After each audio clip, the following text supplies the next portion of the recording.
It's recording, I think. Yep.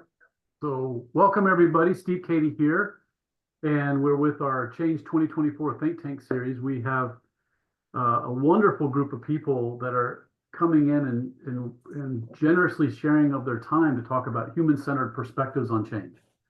And there's just a host of people. We've had 3 so far, actually. And what will happen is you'll be able to come back to this, and we're putting the recordings in on this, and you'll be able to come back and see the recordings on this whole list when you come back to it. And it'll take us probably another couple of days to put the recordings in on the previous ones, and then you'll be able to see as we go, see the recordings from this time forward, and you can also find the recordings later. But what's most important is the topic of human-centered change. And in particular, this notion that, with our world and where it's going, the human side of change in organizations is more important than ever.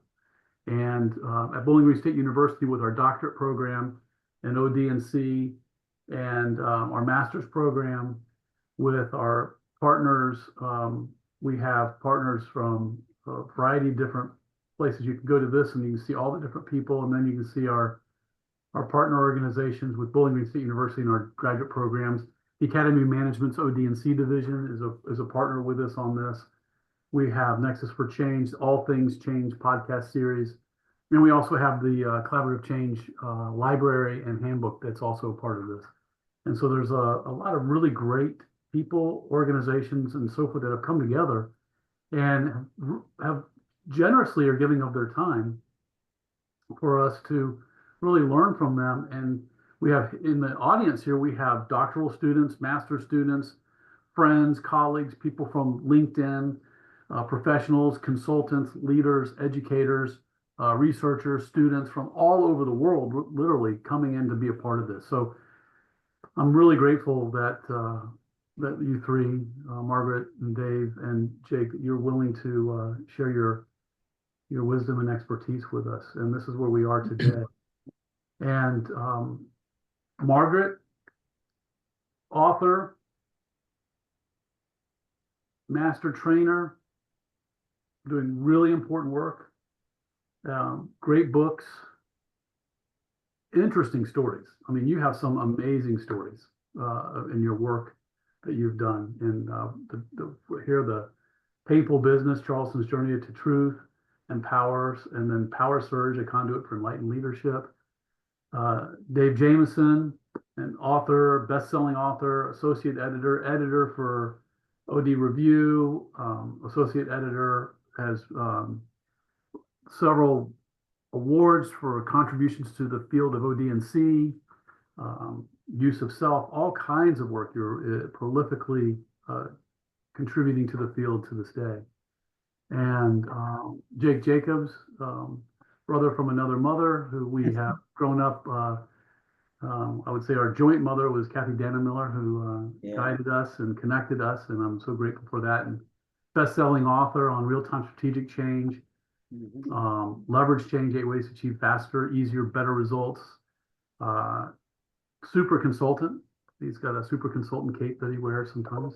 And again, all 3 of you have amazing stories to share. And so what we're going to do today is we're going to explore individually and collectively this notion of human-centered change through your eyes and through your work and what you're passionate about.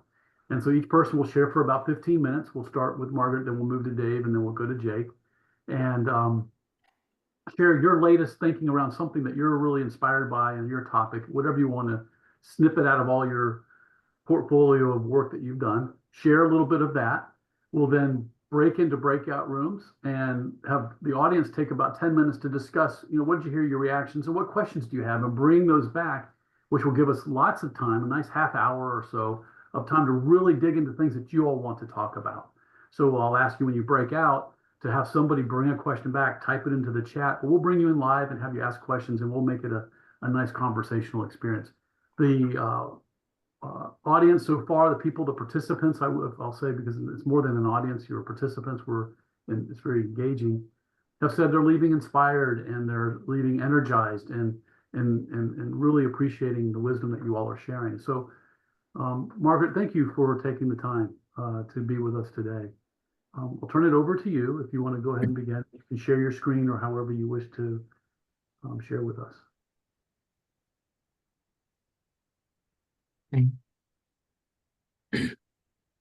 Thank you, Steve, for inviting me. This is a really big honor. And one of the things that I want everybody who's on the call to know is that I'm retired organization development consultant, and I have been retired now close to 6 years. So this is a very deeply personal story that I have actually applied what my profession taught me, and I hope it's applied in a way that will make a lasting difference for many people. And so I call myself an accidental historian. I was never interested in history. I always thought it was boring. And I start here with a photograph of McLeod Plantation, which is on James Island, which is in Charleston, South Carolina. And I grew up adjacent to McLeod Plantation in a white, affluent, small neighborhood, and never really had any connection to slavery or to the descendants of the enslaved who lived in those cabins. And those cabins were occupied through 1990 and never had running water. You may see the brick cistern in the center. So just know that in my family, we didn't really talk about slavery. It was just something that was accepted, and it was just history. So what I want you to imagine is I want you to imagine that you're 65 years old and you discover a shocking truth. You find out that you're 8th generation, not 5th generation Charlestonian, and that your ancestors for 100 years, here 100 years, sold thousands and thousands and thousands of human beings in your hometown. So the question that I want you to consider today, or one of the questions, is, in the face of this shocking, hard truth, what would you do? Would you voice the horrific truth, or would you hide it? And my screen is frozen. Oh, there you go. Did somebody do that for me, or did I do it? Okay. So what happened was, I obviously, having worked in conflict resolution for a long time, realized that it was best for me to bring it to the surface. And so basically, I recognize that while I can't change the past, that I can change what other people learn about it and influence what they do about it today. And so when I was preparing for this, Steve, and Steve, I know you're a South Carolinian as well, that I believe that addressing history is the human-centered change that can shape the future of America. So what we've been doing for the last 6 years in Charleston and in South Carolina is creating a space for people to receive hard truths and help them have open hearts and minds about the capitalistic system of slavery. And then we support others in acting now on what they can do to bridge today's racial divide. So what started all this was I revisited an old DNA test that I took back in 2012, and I revisited it in March of 2018. And I found out that I had cousins of African descent, and that I myself am 0.1% West African. And this is my cousin, Pearlstein Simmons, and it was her niece, Trish Williams, who reached out to me and said, we've got some really early history in this country, which in fact dated back to New York City. She said, if you can find out who your ancestors are that we have in common, then I can learn my own history about my people. And as you go back in time, I can just go right along with you. And so I'd never been interested in history because my family are not part of the aristocratic group or the aristocratic class in Charleston. So I felt like this was an opportunity when African Americans had been disenfranchised from their own history to, in fact, help them know who they're from and what their people are. And so as I started the search, the people that I thought were in New York City, in fact, had come to Charleston in 1758. And my fifth great grandfather had been a very wealthy merchant here in Charleston. And he, in fact, participated in the transatlantic slave trade, bringing captive Africans across the Atlantic Ocean into Charleston. And so that was almost too much to bear. And some of my friends said, well, you better be careful about continuing your research because it could get worse. And in fact, it did. My fourth great grandfather that I knew nothing about, his name was William Payne, and he came here from Ireland in 1786. And he came over with a wealthy family as a son of a servant. And he got into what is called the domestic slave trade business in the early 1800s and remained in that business with his sons for over 30 years. And he participated in the domestic slave trade, whether it be by estate sales where somebody dies and their property, which would be people, as well as land, as well as mahogany furniture, whatever, would be for sale. And he would broker those estates. He would handle the auctions or private sales. People who might have mortgage debts, he would come and get your people and sell them so you could be unburdened of your mortgage. He also worked for the city of Charleston as an agent for the city sheriff. So if you owed city property taxes and they were in arrears, the city sheriff would come and get your people, and William Payne would sell them for a fee, and then the city would get their taxes paid off. So in total, I have documented through historic online newspaper ads that my family sold 9,268 human beings on Broad Street in Charleston, South Carolina in the first 3 decades of the 19th century. And so I decided to take this hard truth and use it, I hope, for good. And so one of the things you asked us, Steve, to consider talking about is, did we have any prescriptive guidance about bringing human-centered change into the world? And I can just speak from this own deeply personal experience and to the 1,500 people that I've spoken to this year. Number one is stepping into the truth is, in fact, can be liberating. It relieves the burden of the past. So while in fact, I did not do that, I did not sell people, I can do something about it today that makes things better. The second piece of guidance that I have in terms about this human-centered change is that when I am speaking to individuals as well as groups, I'm always careful about my language and using language that doesn't create resistance to people acknowledging the hard facts of our country's complicated history. And I come from a polarity thinking background, if many of you are familiar with that.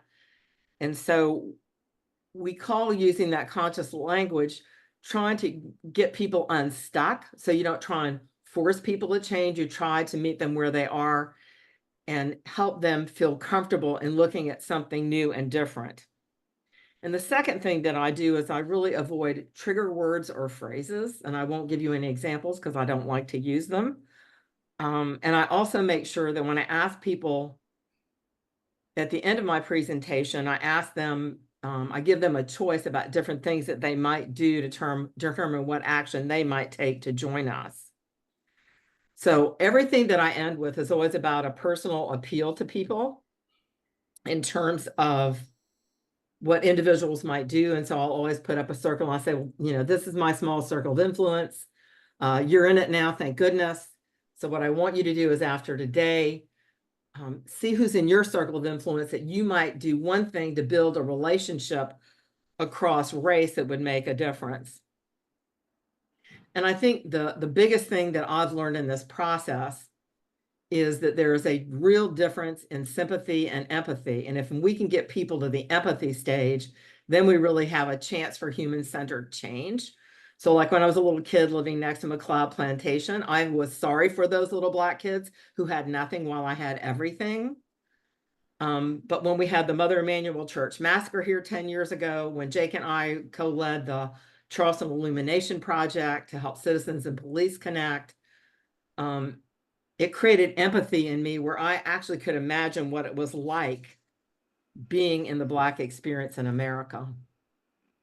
So I just want to share with you some actions that we've taken in the past few years. One is to put a historical bronze marker at the site of where William Payne and his sons were actually selling people in the buildings in Charleston. And this is an ad on the left that proves people were being sold in the building. This is an actual historical ad in my collection, in my research. And so until in modern time, nobody, no tour guides, nobody knew that people were literally being sold anywhere other than the couple of museums or spots that we've been told were true. And it just was not the full story. So after we did the marker in 2021, I decided that wasn't enough to bring the truth to our 9 million visitors a year and locals alike. I went in search of somebody whose family was enslaved by my family, and lo and behold, I found a South Carolina state senator, Mia McLeod, whose third great grandmother, Grace, was enslaved by my family. And so Mia and I go around the state speaking together about what is possible for bridging the racial divide, and that we have more in common than we might ever imagine. And then, as Steve mentioned, I had written a leadership book in 2007, and it was such a horrible ordeal for me to write. I said I would never do that again. And never say never, because you never know what may come up. And people kept saying to me, you know, Margaret, no white person has ever come out with this truth. You can make a difference. And so I was compelled to write this book, Painful Business, Charleston's Journey to Truth. It came out this March. And an African-American artist who is also a South Carolinian from about 100 miles away has gifted me with images that he has painted, taken from the actual ads where my family was selling people. And he has actually done 34 paintings with the corresponding ad in the book. And we have a traveling art exhibition of 43 paintings. And we're going around to universities in South Carolina because I really believe that I'm almost 73, so I'm probably not going to be able to bring about a whole lot of change. I think getting to the young people is the key. So this is just an example of a brick molder, and this is chapter 17 in the book. And this is about really seeing people, and that is what I've learned that Mr. Jones's work contributes, is that slavery is no more just this black and white thing on a page. It's literally people building our community and this country. This is an example of a young man who came to my book launch. His parents brought him along, and he just happened to be the assistant curator of at the new International African American Museum in Charleston. And he called me about 2 weeks later and he said, Mrs. Seidler? And I said, yes. He goes, this is Matt Stevenson. I run the Google board at the museum, and yours is an untold story, and we need to tell everybody's story in this museum. So as you can see, there is Matt along with artist John W. Jones. And we have millions of visitors there now. Then another thing that I've done is I've gone to the other descendants of other slave traders. In my family's experience, there were about 30 companies at the same time in that 30-year period that were selling people. And on the right is Mary Chisholm Gregg Smythe, who is an aristocrat here in Charleston. And she and all the other descendants that I told were shocked to find out that their third great grandfather, Alonzo White, actually was partner in the company that had the biggest domestic slave auction in Charleston's history. So she has come out in the book and has been a great gift to me. I'll just share this with you briefly to say that polarity thinking is in fact the bedrock of my thinking. And so what my greater purpose is, and Dr. Barry Johnson, the founder, actually helped me fine tune this map, is that if we can get people to acknowledge historical realities and get out of having their eyes shut to it, then in fact we have hope for the future. And I believe that white people need to go first. So in closing, what I'll say is that in 6 months, our publisher, a local publisher, has sold 2,500 copies of our book. The second printing just came in yesterday. And I want to end on this. Martin Luther King once said, "We may all have come over on different ships, but we're all in the same boat now." And so our goal is to save the boat because we're all in it and we want to keep it afloat. Thank you. Thank you. Wow, thank you. Thank you. And the slides will be shared. Yes, we'll be able to share the slides, Margaret. Yeah. So we'll be able to take care of that. You'll be able to get all that information when you come back and look at the recording. We'll kind of attach the slides and so forth. So thank you for that work. I wanted to read some of those. I was reading on the slides. It was just amazing. So Dave Jamieson, as I said, is a lifetime contributor to the field of OD. He's recognized for his contributions. He's still doing great work with ODR, other publications, and contributing in so many different ways. And David, thanks for being here with us today. I'm going to turn it over to you so you can share your thoughts. Yes, thank you. First, I just want to say that I like to honor Margaret for her personal work that she's now doing. I mean, just picking this up after your retirement and working on it is going to bring out a lot of important things for other people. And it's way different than what was on my mind that I'll share with you in a minute. But I'm so happy to hear what she did, and maybe having some different ways to think about different things related to human-centered work is important. So let me get my slides up for you. Well, and put it in slideshow from the beginning, right? Yeah, you see that I called this "What's on My Mind" because I kind of took that when it was first sent to me as a serious question, what was on my mind. And Yes. And I'm going to talk about a few things today, and I'll go over it quickly, and then some other things might come up later in our discussion time. But these are things the one thing that's important is I first learned OD when I was 19. So I'm very lucky of that. I'm just about 78 now. And so I've spent a lot of years. I was lucky enough to get started by being taught by mostly founders. Many of the faculty that I worked with were still part of the early founding groups, and that has helped me a lot because I think there was things that were being done differently in the early 20 years, the first 20 years of OD work. That's different than a lot of things that have happened now. And you'll hear I have 3 little sections that I want to talk about. And one of them is some of the issues that have been created in our history. And they've bothered me for many, many years. And now that I'm closer to the end of my career, I keep wanting to be able to help some of this happen better with the next generation of people. So some of the historic issues. This field has never become a well-known and reputable professional field outside of our own circle.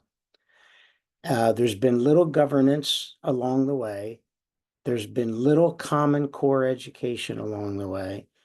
And we've had a lot of lack of reaching agreements. I've personally participated in probably 4 different inter-organization discussions about how they could all become one, and nobody ever wanted to become one. No one could agree on things. The second thing is we kept adding separate elements, separate techniques, separate models, separate definitions, and separate pieces of the field until no one understands what OD is anymore. And I've been getting tired of that for the last 20 years because people will always ask somebody in the field, so tell me about what is OD really? And we've had mixed results. Our whole history has had a lot of mixed results. And across all the different ways that OD gets practiced, it leaves us with very poor statistics. And that's been running around for years. So, you know, the famous quote of 70% of changes don't work. I don't know I don't believe that's true, but that still has been what's been said a lot. We never worked very hard to integrate our work with management and leadership.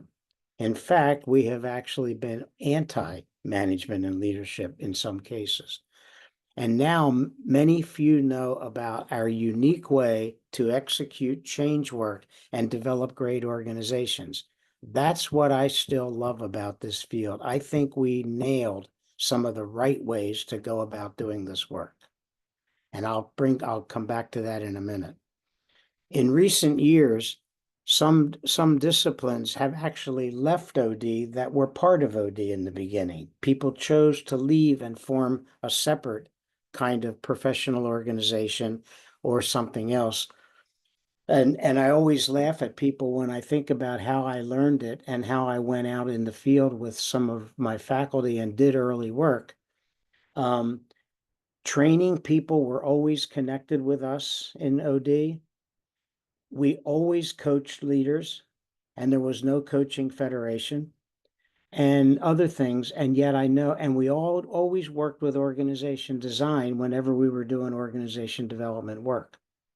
Now, org design left, coaching formed a separate thing, and training has, of course, grown separately as well. But what's interesting is what each of those particular disciplines do for us help that whole thing about how do we deal with people properly, and number two, how do we build great organizations that can meet their mission, etc. Today, I know that there's a lot of very good work going on because there's a lot of people who have done OD work very well and has had very good success in the thing. I think that's one of the most critical parts of OD is how we do change work. And the change work back in the 70s, 80s, Jake will remember these as well. I mean, it was different. It was different than it is today. There's a lot of more things happening today. And our field, I think, is needed very much at this point. I also know that a lot of people are not using OD titles or language anymore. They're choosing to change names of some of their departments. They're also changing a couple of universities now are changing the titles for their education because we've already lost at least 5 master's programs that I know of that have been let go at some universities. And so we're often left without our community really being on the same page. The people, everybody likes each other in OD. We just came back from the OD Network Summit this year, and a whole bunch of people that I've never met before, and many of them who are brand new to OD. And as we go around, people are liking each other and they're enjoying being with each other. We've always been that kind of a community, but we've almost never sat down to do agreements and elevation of OD as a profession and try to make it stand up somehow so we have some better reputation. I believe there's a lot more that we can learn, by the way, in what is the new VUCA world. We all learned a little bit about VUCA a long time ago, but it wasn't real yet. It wasn't what we were living in as we are now. And I think there's a lot that we can learn from how we do work in this kind of an environment. And also the very interest in OD that's growing around the globe, more so than I find in the US. It's growing a lot in other countries. And their interest is very good to know about it. And I think there's a lot we can learn from how people use OD, but make it fit inside of their cultures and their contexts, which are quite different. So I'm kind of getting on that particular approach as I go forward. Our essence, however, I think has been very well developed. I believe we have created over the years a unique way to develop good performance and healthy organizations. and how to do change in complex socio-technical systems of all sorts. And the places where all the human aspects are the center of change. Everything about change involves the human center. And some people do change work without including the human center. And so I've done some work on, and will continue, I'm not finished with this yet, on what the actual core essence of our field really is, because I'm sick and tired of trying to answer what does OD mean. And how we differ from many others in the forms of their doing of change work. There's a lot of different disciplines now that actually are doing change work of some sort. And they're very different, I think, from our approach. And our independence and anti-authority attitudes sometimes, I think, has kept us from finding our common thinking about the field. And what I learned from actually a lot of the founders, who at that time they were less competitive with each other and they were much more integrative. And since I started very young, I've tried to become extremely integrated along the way. I'm more interested in how we bring the pieces together so that we can deal with whole systems and stop dealing with separate single area projects, which a lot of people think is the way to do OD. And I think the other thing that is down here at the bottom, but I can't read it anymore. But in my own work, I think I've tried to make an integrative pathway for myself. I'm very interested sometimes in things that you can integrate with OD to make the work go over better. And now that we're in the year of the 21st century and the years, I think what's critical is I think we need to think about all the different disciplines that can actually help us work together in making major whole system changes, and also getting clearer about how we deal with things in a much faster, much more unknown environment than we all had in the past. So let's see here. This one is, the other one that bothers me a lot is we don't manage change. It took me some time after my own education to actually realize that that we were not managing change at all. Nor were the theories, models, and techniques and any tools we used, that wasn't also managing change. Those things were all the parts that helped us understand what is actually going on in this system now.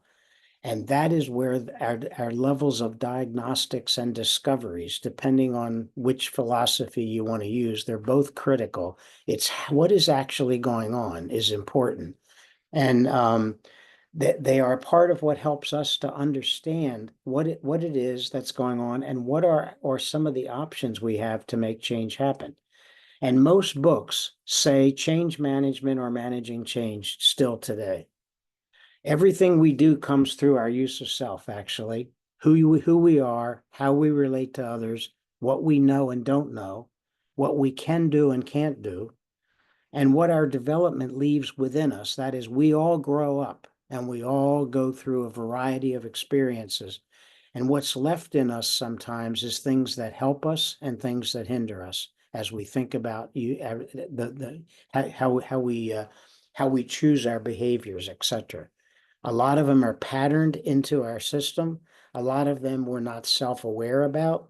And so we have to do that use of self-work to try to get that out of there. The more I've seen ways that are changing, how change is changing now, that's what I'm seeing the most. And how the world we are in is different than everything when I started. So now I believe we navigate change by taking in very useful data, and we have to do that. And we have to know, and by knowing good ways to get people engaged in their changes and using ourselves in intervening, supporting, collaborating, and but not really managing anything in the sense of change. We don't get to manage other people's change. We get to manage how we use ourselves, and we get to manage how we want to make this happen. But the more we actually have done the best work, I think we've also customized with the people who need to make the changes. We customize what it takes for them to learn and for them to change, because that's what we need to do. And I always think that organization change, it can look like a structure and a process, but it's really the behavior of people that we're trying to shift, that we're all trying to shift something about that. So the last piece of this is we need to think about a few quick things about how change thinking needs to change. And this is just my start on it, but from some of the best change outcomes I had in various systems before I stopped full-time consulting is that I've learned to stop being hired to do all the work for the clients and to study them and provide them with some report or recommendations. I have completely stopped that about a couple of decades ago. Instead, I've learned that how important partnering really means. We need to be in partnership with people who have authorities in the system, and we don't always build that very well because that requires some more critical use of self and some very different forms of contracting and relationships. We've also learned how important inclusion really is. Remember when inclusion got added to diversity? Well, it was done because of gender and race primarily was driving it, but now I think it's even a bigger word than that. And what's important about inclusion is when we're dealing with change, what the phrase I now use is getting the right people for this or these changes together. We have to find ways to get them together. I've also integrated my early training and development work to learn how to open some space for learning, because every change today, I think, requires a lot of people to learn some things new or to unlearn some things in order to deal with it. And half the people I meet with now don't know anything about learning or learning theories or how people learn or what they or how they do it. So what I'm trying to do now is open some space for learning by bringing the right people together who are impacted, who have expertise and who have power in the system to come together for the purpose of working on the change. And then it's time that we bring leaders back into the change work. In my experience over 40 some years of full-time consulting, I saw most leaders almost always delegate the change work somewhere else and they weren't actually included in it. And because I've seen that, and because project management has taken such a strong standing, is project teams are put together all the time, but they often leave out a lot of the right people who are the people who need to own the change and the people who really need to make the change. So that's what's been on my mind, and I think it's what'll keep me going for a few more years anyway. And I look forward to conversations with all of you. So Thanks, Dave. That was provocative in many areas, and you jumped around and so many different kind of provocative places for us to chew on. Thank you for that. Yeah. And so Jake, you ready to jump in and provoke some more? Yeah, it's Jake. It'd be Jake. You're on mute, Jake. Yep. Yeah, absolutely. I'm ready. So I just need to start with this because I feel really blessed to have been in this group selected. I don't know how how that came to be, Steve, but I listened to Dave, who I've identified I have known for 38 years. Yeah. And was my teacher at Pepperdine in my master's in OD program. And, you know, much of what I learned from Dave still influences my work and my thinking today. So to know that you are still wrestling with these issues about the field and where it needs to go. And, you know, you learned from founders and I learned from some founders as well. But I also learned from you. Margaret, what a blessing. I'm guessing, Margaret, 25 to 30 years in the polarity management, real-time strategic change learning communities. And Margaret invited me into work on the Illumination Project, which you mentioned, which was around further strengthening relationships between police and citizens with trust and legitimacy. And some of the most important work that I've been able to do in my career. So I really thank Margaret for that. And Steve, I've got it 30 plus years. I don't know exactly when that happened. We did get to collaborate on a change formula paper, which some of you may be familiar. It goes by different names, but our mentor, Kathy Dannemiller, used dissatisfaction times vision times first steps greater than resistance to change. So we were able to write that paper together, which was really fun. And Steve, I take my hat off to you. I think you're a leading light in the field for convening and bringing people together. And you know, today is just another example of that. So I'm going to do a section here, which is going to be a little bit different than what we've heard so far. So let me get started with my piece. Give me a lever long enough and a fulcrum on which to place it, and single-handed I shall move the world. Now, this is a quote from Archimedes, the 3rd century BC Greek mathematician. And what he did is he studied the concept of leverage and understood that with this leverage, this is a picture, and you can see it behind me on the wall. It's a chalk drawing. I actually commissioned this picture. It's the only piece of artwork I've ever commissioned. But I did this 25 years ago, and I knew at that point that leverage was a really important part of my practice and part of the way that I approach, you know, how can you get more done with less? Usually these are dirty words in organizations. You got to know that the work that people do, usually it's like more work with fewer resources, fewer people, less money, less time. That's what more with less is. I want to reframe that for you in this session and say, leverage is about getting more done with fewer hassles, headaches, and problems. And so that's where Archimedes comes in. Purpose.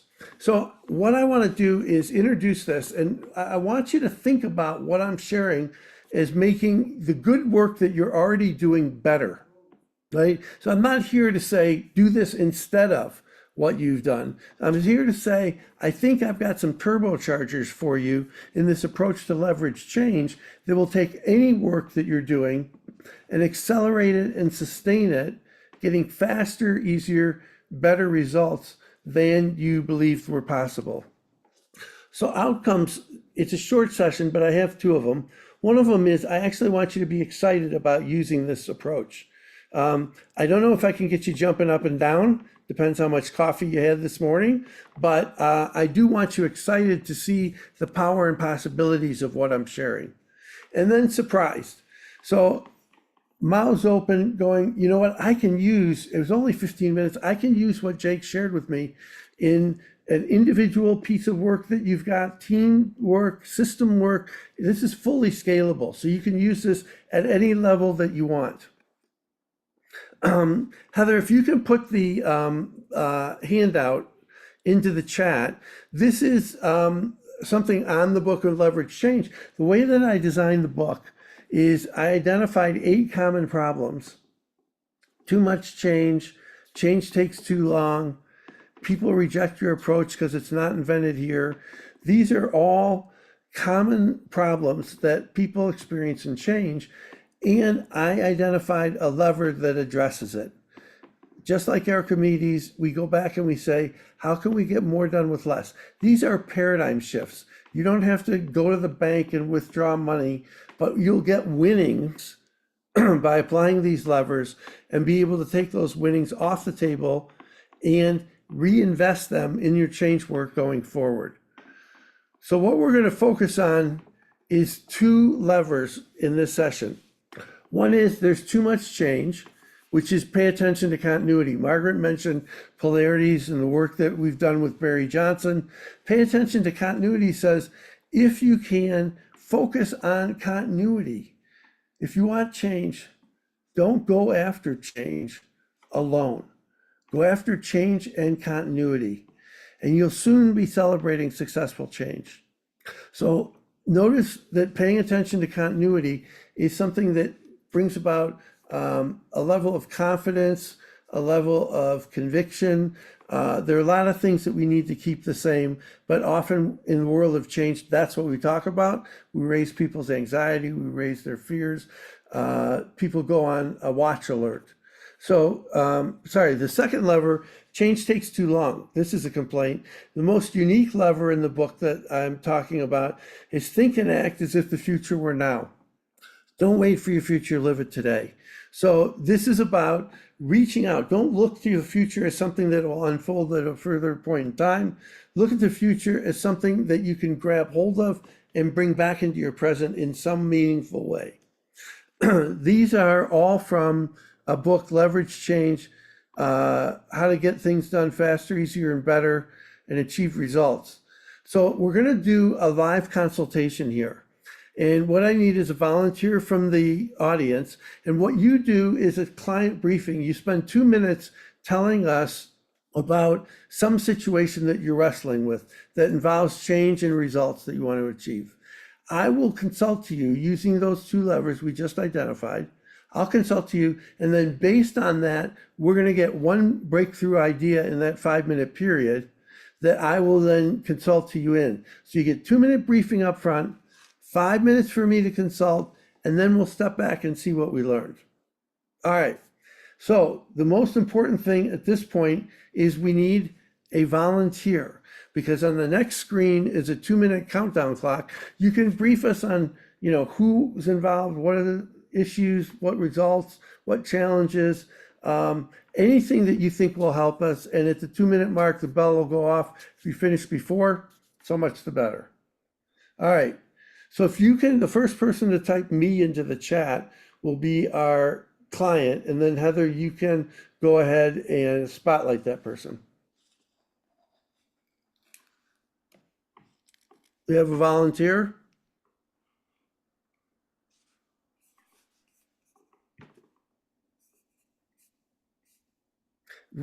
Okay, is it Rejan? It's Ryan. I usually put the pronunciation there, so it's Got kind of it. that. So. Ryan, excellent. Okay, so I'm going to just go on to the next slide, and you've got a couple minutes if you want it all or not. You ready? Go for it.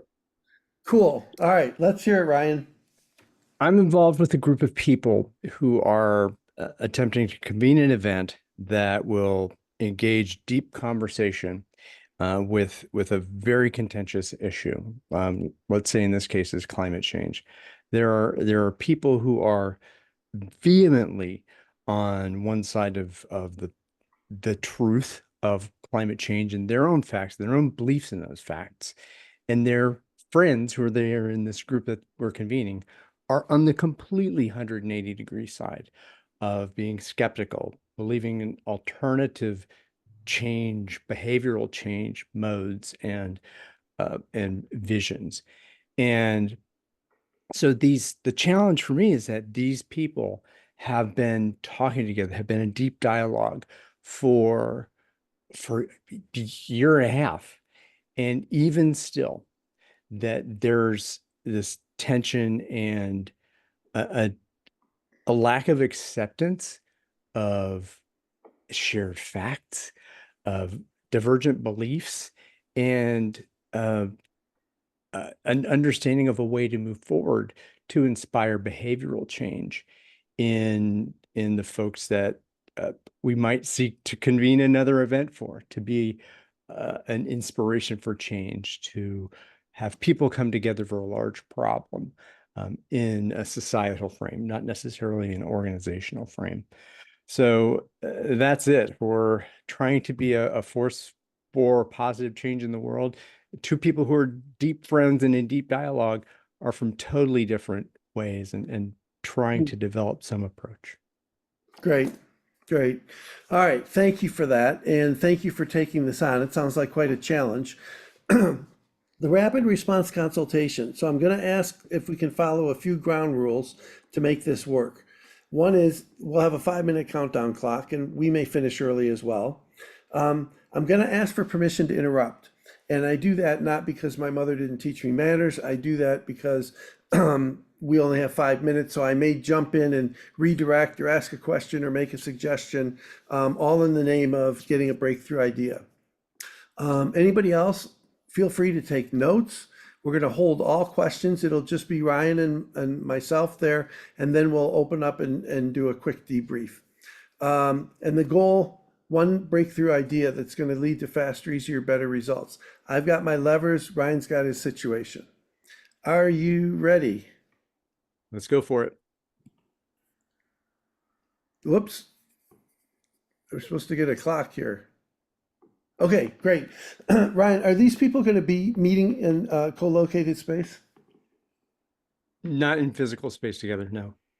Okay, and how long is this event that you're talking about? The duration of the event, we would think our events in the past for different themes have been about 6 hours or so, open space technology events. Large Okay. group. And then the next question is, you've done this in the past. You said are other events? Other events, but on different themes. Okay. It's a group me- that let convene in me- one theme. And All right, let me ask this. On the different themes, what would you say were the top 2 or 3 best practices in those other events? What really worked, regardless of the content, but the process? what really worked was seeding the space with storytelling to really engage people in the theme very deeply before doing the invitation to the marketplace and creating the agenda and the rooms for different discussion. Seeding the space with storytelling, okay, and anything else?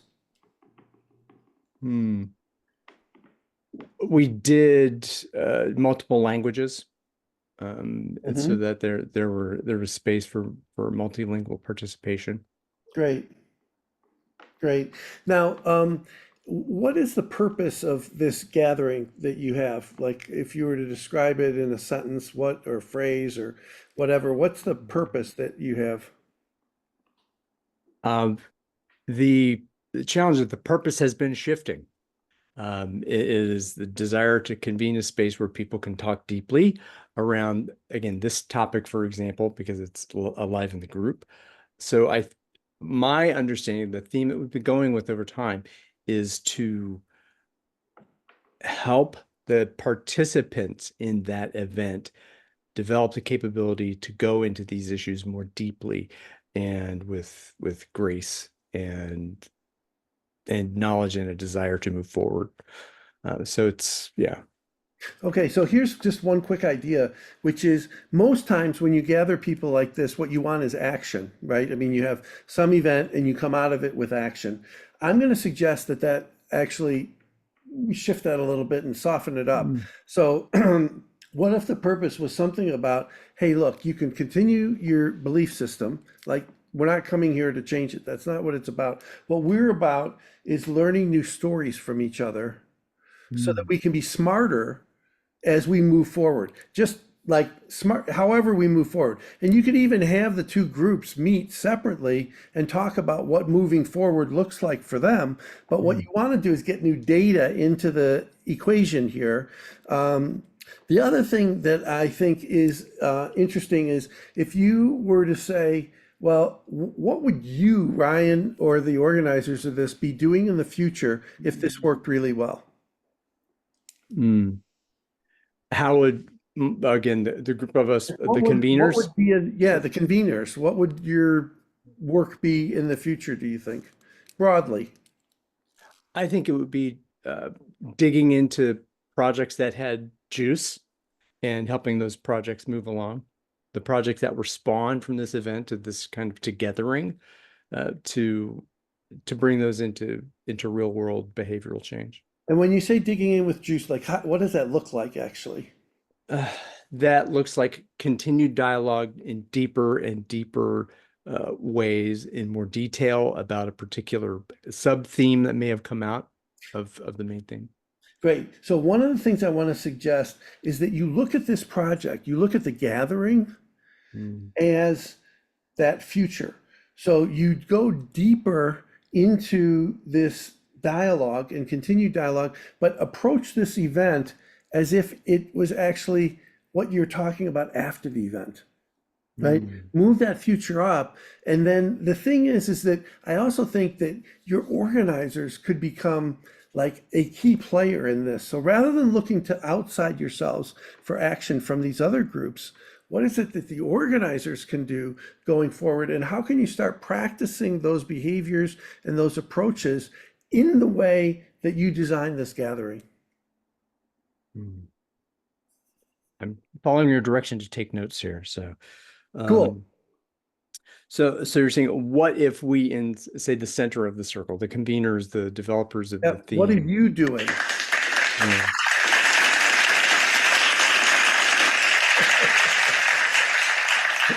Okay. All right.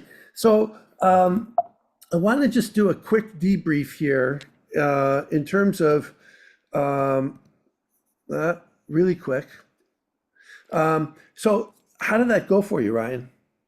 That was great. I was again trying to pay attention. It was very interesting to get a view on what we're trying to do in the circle from outside the circle. It Yeah. went well. Yeah.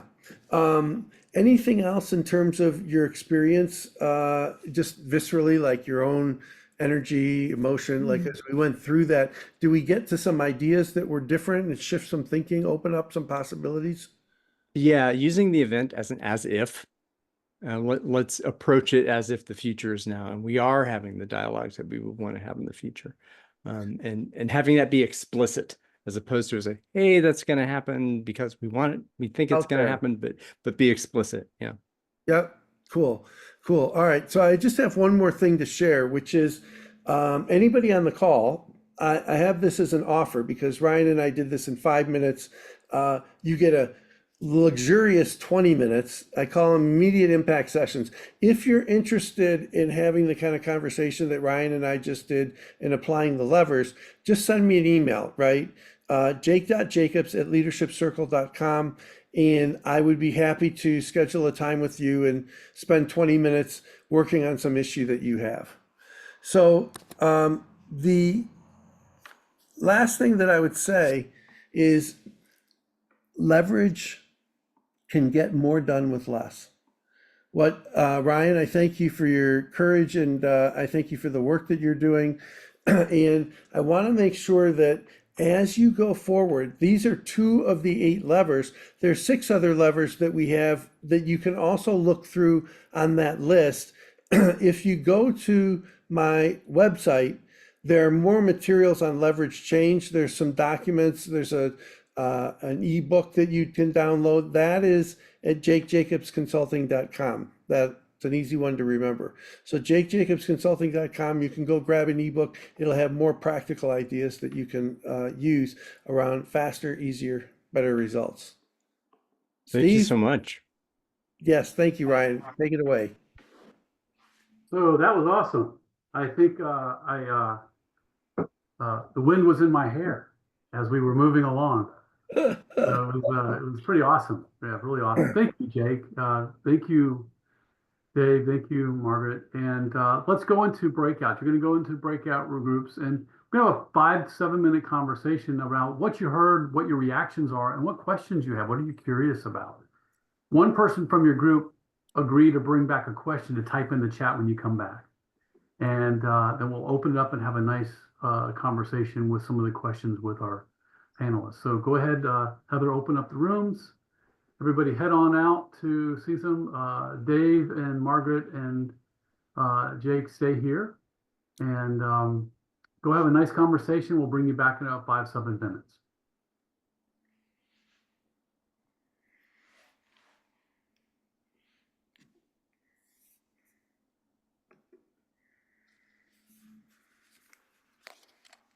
Perfect. Might need to move Carol to another room. Hi, Lisa. Lisa's there too. Yeah, hi, Lisa and Heather. That was great. They were all different in a nice way. I like that. Boy, it would be triggering people's brain. Yeah. So what did you all think? What are you curious about as you heard each other? What connections were there between what you shared?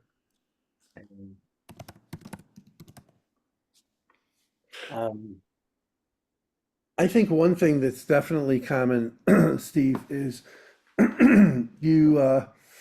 people heard our passion. I mean, we brought to the table what it is that we care deeply about, and they're both really, really different. But if you go back to human-centered change, there is a lot of consistency and congruence around the work that we're doing. Right. Margaret's very personal journey, Dave looking at the entirety of the field, which is just a huge question, and then me zeroing in on a couple of these levers out of the book. I mean, it was really good convergent, divergent kind of experiences. I listened to them because individual, whole system, and then practical application. Yeah, and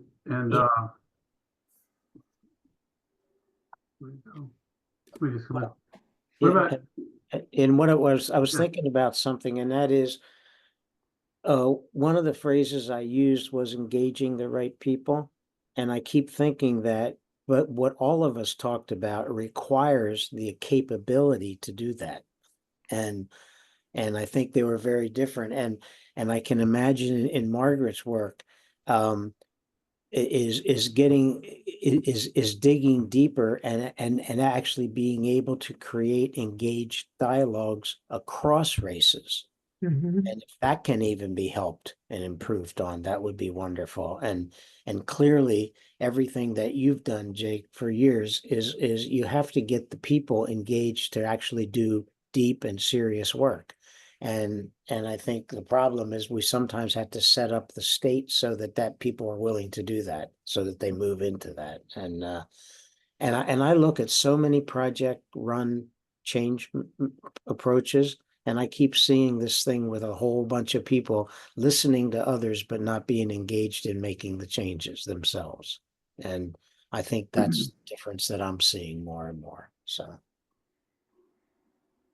Well, there are a couple of things for me. One was I really liked your languaging, Jake, around don't go after change alone. yeah, And I don't know that I've ever heard anybody say it that way. yeah, that's good. And damn, I wish I'd have known that a long time ago. Yeah, I mean, what a wonderful way to language it. You don't go after it alone. yeah. And so that to me just was so freeing for me to recognize that that's because I'm so listening to language right now. And so one of the things that I had, and you use the word leverage, one of the things that I did in preparing for this today was that I really would think that empathy is a high leverage action. And I don't know, it's been so long since I've worked. I can't remember that we really talked about empathy much when it came to change Right. and the role of empathy. And so when I heard you say, that's a high leverage, that just really resonated with me. And I just think that Mhm. it was something I knew I was discovering intuitively and not knowing yet. And so I don't know whether empathy is something that is explored in the OD field so much. Oh, and then the other thing, let me just say this to you, Dave. And I was so stunned to hear that graduate programs are closing. That just makes me sad. And you gave a reason, which I am younger than you, but my mind is not as good. You said something about, I don't know how we're also collaborative, or you just said something about that. And maybe that's why we're so nice. I mean, maybe that's Yeah. what you said. And Yeah. that's why some of that has happened. And I will just tell you that in the 25 years that I was in the polarity thinking learning community, I was probably the least nice person in the group. And so I was structured, I was on task. Very good. Very good. relationships. Yeah, that's And true. so that doesn't surprise me Yeah. that the people who are so much softer than I am by preference Mhm.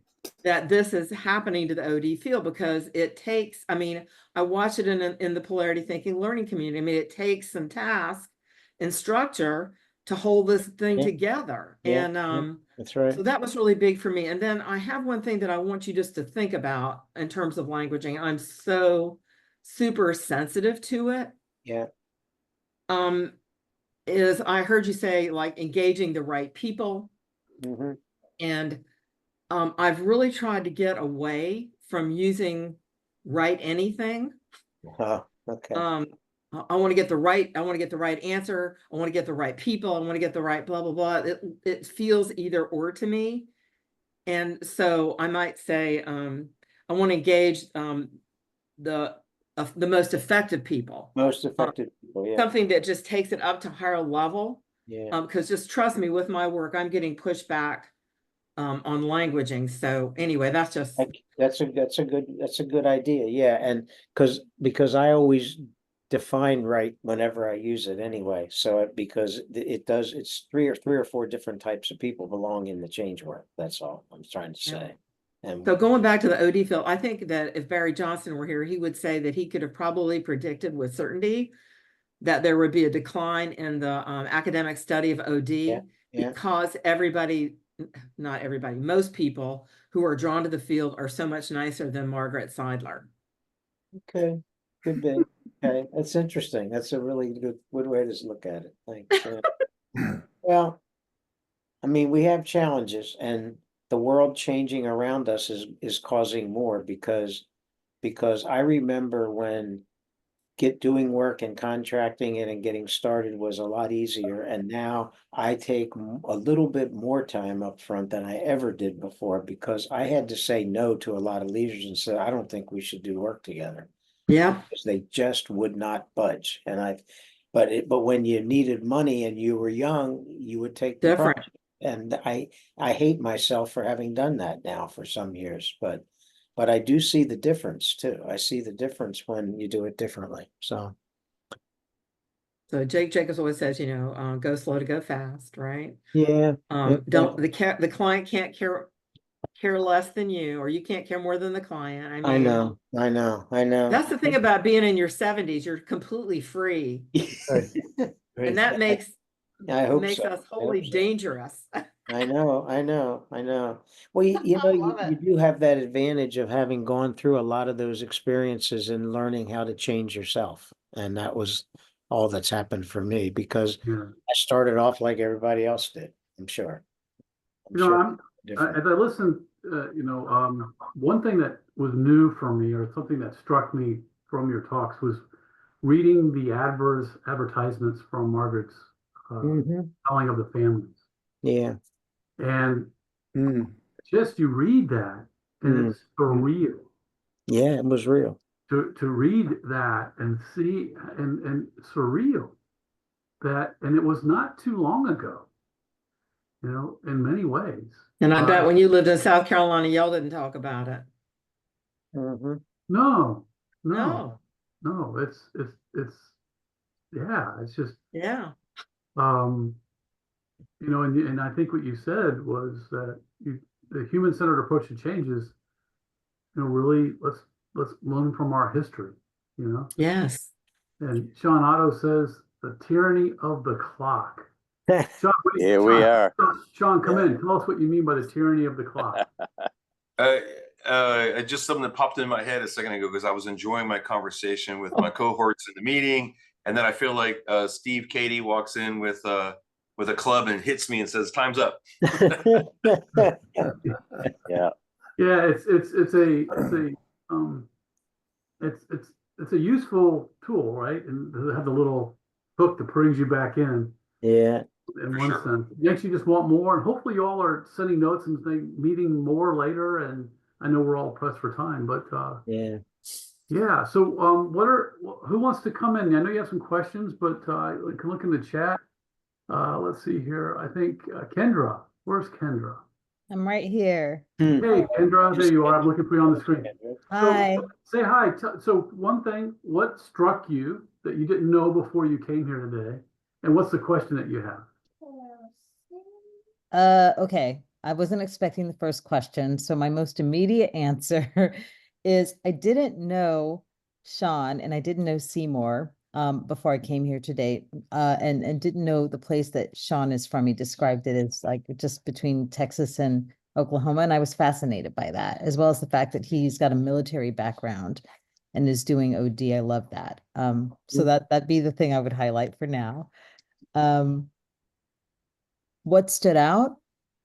A number of things stood out. And I think when Sean and Seymour and I talked, we both talked about feeling at home and connected, because sometimes we feel lonely in the work that we're doing because it is human-centered, it's deep. Not everyone understands that. Sometimes it can be hard to carry on. And so it just feels like being with family. And a lot of what Dave said in terms of the partnering and how we need to work stuff really resonated. So with that, the question that we would have is this time to put the question Yeah, forward? sure. Yeah, absolutely. And we have two, by the way, if we're allowed to break the rules, maybe we can go in a round. But one question we had is just given, let's call it the realities, to acknowledge the multiplicity of realities of the field and how difficult it can be at times for people to know who we are, the value of what we do, etc. What have you guys found are, what are some of the best practices you guys have identified in terms of talking with others about the value that we bring when it comes to working with leaders to expand leadership capacity, to support them in navigating change, etc.? Like just one or two things. That's something we were interested to hear. And we do have a second question if you allow. We'll come back to you on that one if we can. But I think that's a really good question that you're posing. So it's a really great opening. One thing I'll comment, one quick one, and that is, I think one thing that I try to think about is we have not done great research on the benefits of our work. And I think we need to talk to people about the benefits of it. And we can do it based on our experience, if nothing else, if we don't have some research study.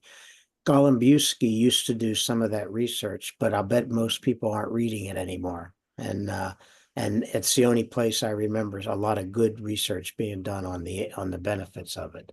But we have value and we have to believe it, and we have to stop pushing against leaders trying to get them to agree to it, because we can't just do it based on our values.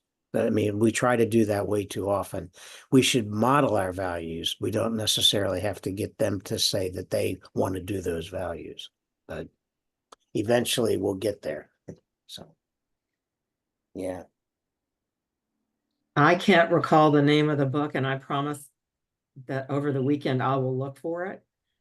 But there was a book out there from about 10 years ago that looked at the economic impact of having organization development change and consultants in a group. And I just can't remember who it is off the top of my head, but I think I can find that.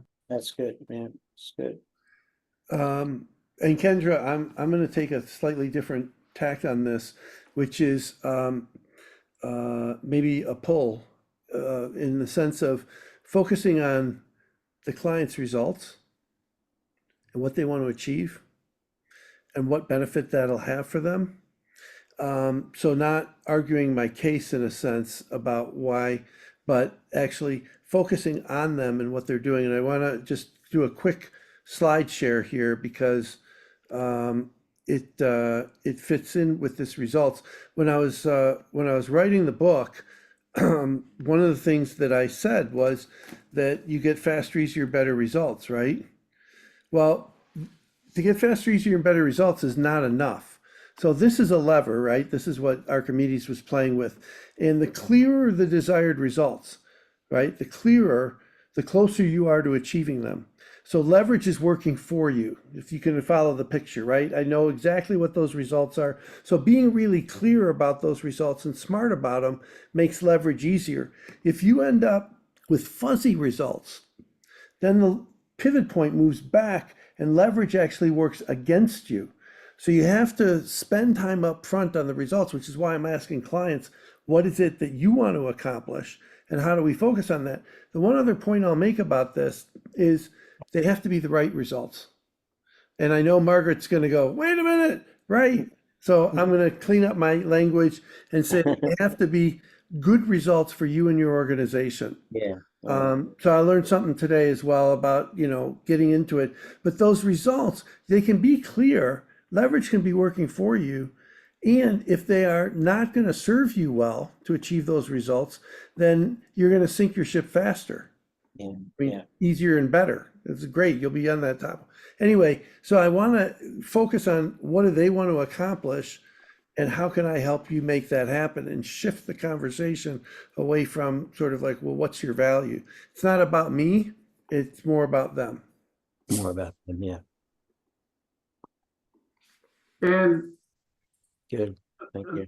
Seymour said something about the challenge of transparent inclusion. Seymour, you want to say, are you I'm looking for your screen out. I'm around. Hi, Seymour. Just looking at the three presentations, and certainly I take Professor Jamieson's point to heart.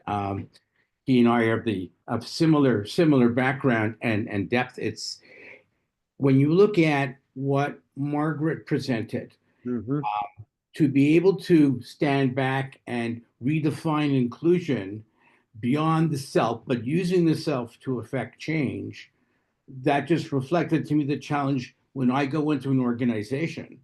And how do I help change the organization as a whole?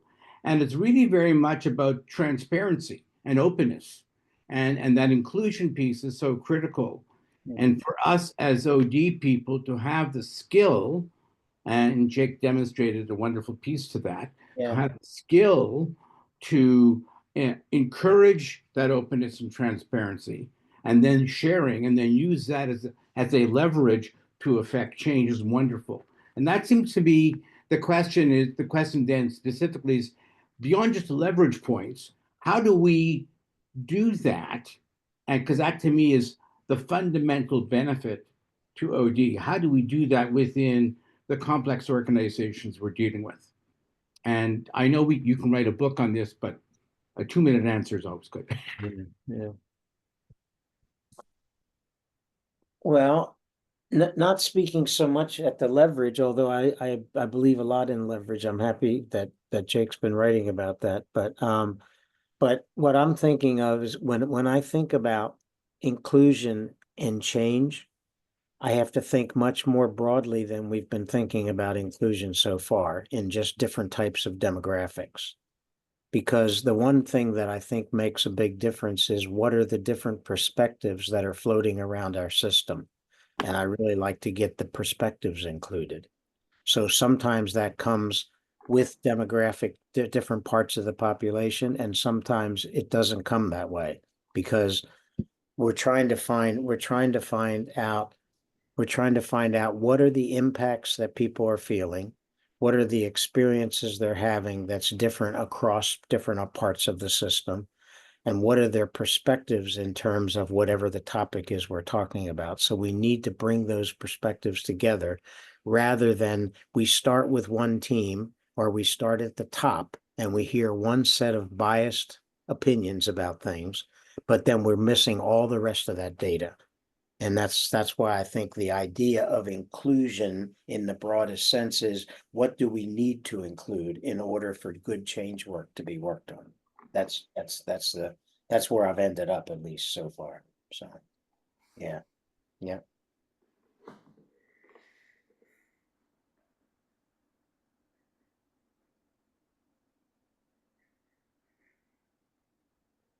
Yeah. Let's see. Well, so Dave Fearon has something he would like to ask. Well, again, time stopped us from having a great learning experience with Elizabeth, who is a lawyer and has had several major experiences in corporations, and we talked a little bit about corporate culture. I would add the point about human-centered being add a letter A human center, as starting looking at the individual, whoever it may be, anywhere that you find, because that person is doing the organizing. Let me be clear. If you're a FedEx person and you're getting a package to my door, you're organizing FedEx for that moment to work. And we have to believe that everyone who is in an organization is doing, among other things, the work of keeping it organized and making results come out. Value that person, and the rest, I think, will start to work. Okay.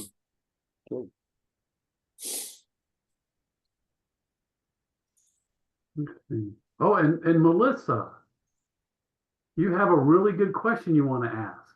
I know you do. Oh, how about an observation?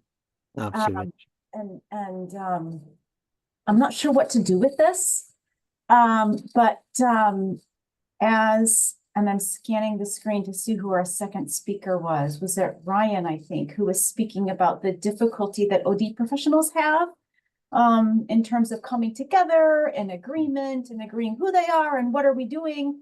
And it seems ironic, yet that's the same conflict that my master's classmates have. And I find it embarrassing that here we are, a bunch of adults in a graduate school program where we're supposed to learn to communicate and collaborate, and the 12 of us can't even come to an agreement about how we want to organize ourselves and treat each other over the course of a 2-year program. Interesting. That's true. That's true. Well, sometimes if you could get a little bit of help and work with your group of people, OD needs to be applied sometimes to the groups that are graduate students. We used to do that at Pepperdine quite often. I would take 1 or 2 evenings out of some of the weeks that we had people together, and we would actually work on things that were happening in that particular cohort. And some worked beautifully together and some struggled to work together. But why wouldn't you apply OD? Because it's just a bunch of people coming together and having different opinions. So. Yeah, thank you for the challenge. I mean, I feel like if we can't figure this out, we shouldn't get our degrees. I won't tell them, Melissa. I won't tell them. Yeah, I do think. I don't know. That would be an interesting criteria to put on a degree. Yeah, I like that. I like that idea. Melissa, I do think, and I do think that too often we don't practice the tools and techniques as prescribed. Right.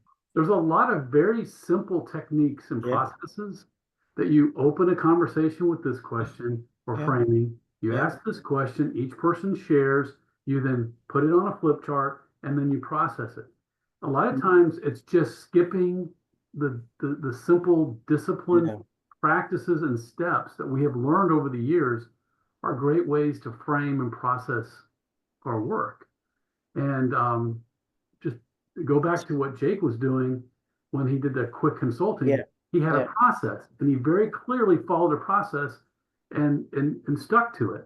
And I think that's what I think happens. I don't know if this is happening in reference to you all, but you don't just start talking about it. You actually use a tool to enable you to connect and come to agreement. Yeah. Well, I just want to jump in really quick, Melissa, and offer this to you and your group. Using the principle, the lever, think and act as if the future were now. Step one, I mean, this is just an idea, right? But step one, have the group write down all the adjectives that describe an effective group, a group that they've either been in that they loved, or this group that they want to love in the future. But build that list of adjectives. Then say, now this will become the process guidelines for having the conversation to address the issue that we have. Does that make sense? So then that's step 2 is having that conversation. And step 3 is whenever somebody, you think somebody's violated one of the criteria, somebody in the group should say, ouch. So you got to lighten, that's another polarity about the heaviness of the conversation and the lightness of dealing with it. So ouch is not just a random word that I'm coming up with. It's like, oh, it's kind of silly, and somebody's going to go ouch, and then you go, well, why ouch? Well, because da da da da da da. So like start living your future now, be that group that's high performing in the way that you go about defining the kind of group you want to be. It's good. Yeah. I'll take this challenge. Yeah. And the last thing is, and I think hands raised, did we do in the last class we had with you, where you all identified what you admired in each other and another person, and you put that list up of what you admired, and you haven't had that activity? I probably would do it this in the next residency with you all, where you basically just say, what do I appreciate about someone else in this room? And you all talk about what you appreciate about each other. You put those words up on the board and you say, this is you. Right? This is what you're committed to being. Right. You encouraged us to do that this time around, and most people kind of shied away from it. Yeah. So we got a list, and I have different cohorts on it, but I thought I did it with you all, and you had a really nice list up, or it was a different cohort. I think it was a different cohort. So then I will do it this residency, and then that'll help you all, because it's really an appreciative place, because the gold you see in each other is the potential for what you can live into now, as Jake said. So we have 1 minute. Anybody have a burning point they want to make? I think there's a couple of hands up. Let's wrap up. Steve, that sounds like a very appreciative inquiry that you're asking to go into there. The question that came out of my group is, how do I stay focused on the goal of change and become more resilient as a practitioner to the negativity in my current environment?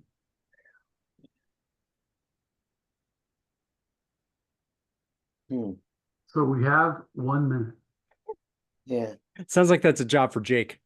Well, yeah, he can handle it. He can handle it.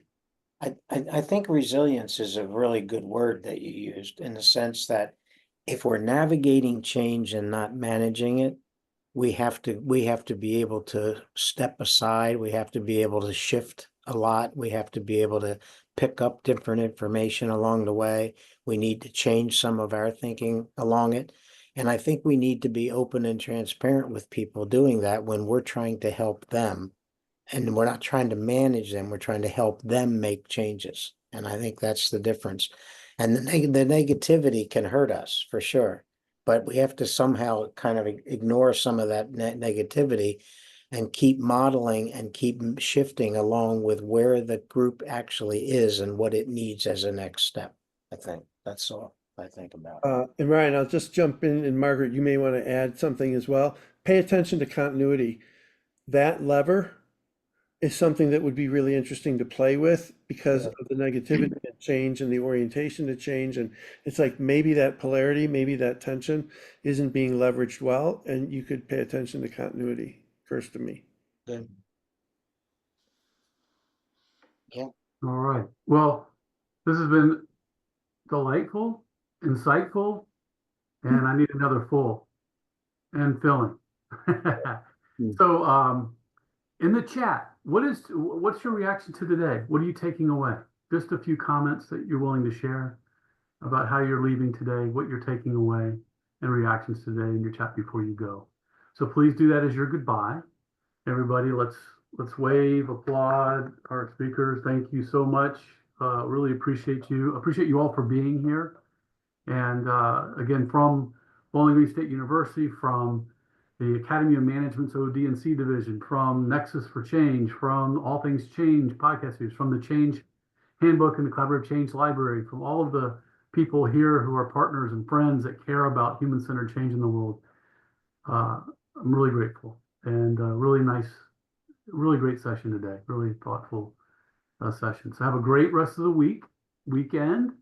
Big hug to you all, and hopefully I'll see you. We have more sessions every Thursday for next few months, 11 o'clock. Check in the chat. If you can put the chat in there for the link. If you look at the slides, you'll see the whole slate of people that are going to be and say come up. So anyway, have a great rest of the day. Bye for now. Thank you. Thank you.